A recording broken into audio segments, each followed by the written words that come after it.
Hello guys, welcome to my channel. So आज के episode में दिखाया जाता है वो अपनी बहन को खींच के लेके जाके कहता है कि देर हो रही है, जल्दी करो, मैं तुम्हें अपने वापस स्कूल छोड़ दूंगा। तो कहती है कि भाई प्लीज मेरी बात तो सुनो। इतने में जियोंग कहता है कि लुई मेरी बात सुनिए। जियोंग लुई को कहते हैं कि क्या आपके पास लीशान के साथ अच्छे रिलेशन नहीं है? अगर आपके पास मेरे साथ पार्टनरशिप करना चाहते हैं तो आपके पास अभी भी मौका है, वरना जैसे कि साल का एंड आएगा तो मेरे पास गेम मार्केट के लिए हालात अच्छे दिखने लगेंगे, फिर आपके पास कोई मौका नहीं बचेगा। फिर लुई चियोंग को कहते हैं कि देखो और इंतजार करो। फिर चियोंग बड़े गुस्से में आकर अपना पैर जमीन पर पटकने लग जाता है और कहते हैं कि लुई तुम बहुत जिद्दी हो। फिर वो ले जाकर अपनी बहन को एक जेल में बंद कर देता है और वो रोने लग जाती है पीछे रह के कि लोहे के जेल है, लोहे के कड़े हैं और लोहे की ही चेन है, इतना सब लोहे का।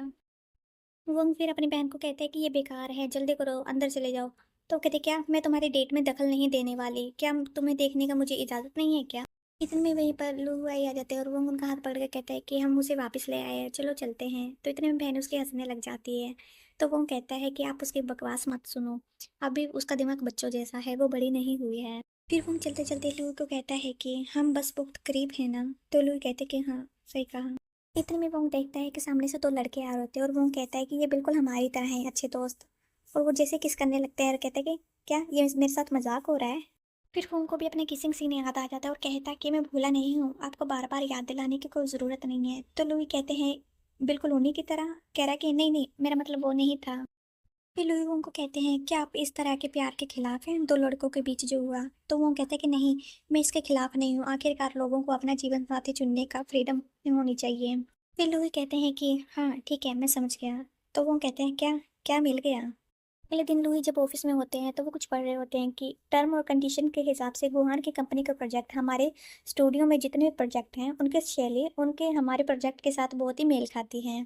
में वहाँ पर शोंगा एंटर हो जाता है और वो बताता है कि लुई हमारे हाल ही में किए गए पूरे काम का वेरवा है और आज मैं जल्दी निकल रहा हूँ क्योंकि आज मेरी मुलाकात चायू से है।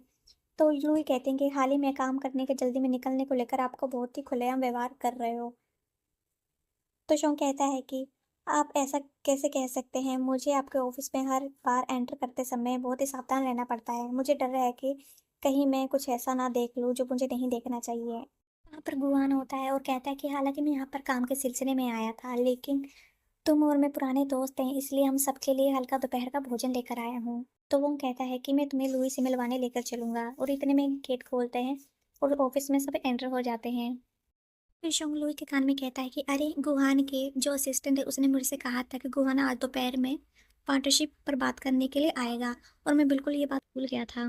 फिर गुहान लुई को कहते हैं कि इस रेस्टोरेंट का दोपहर का खाना वाकई बहुत अच्छा होता है, मिस्टर लू क्या आप इसे खाना चखना चाहेंगे? तो लुई कहते हैं कि नहीं, मुझे मीठी चीज़ें बिल्कुल पसंद नहीं है।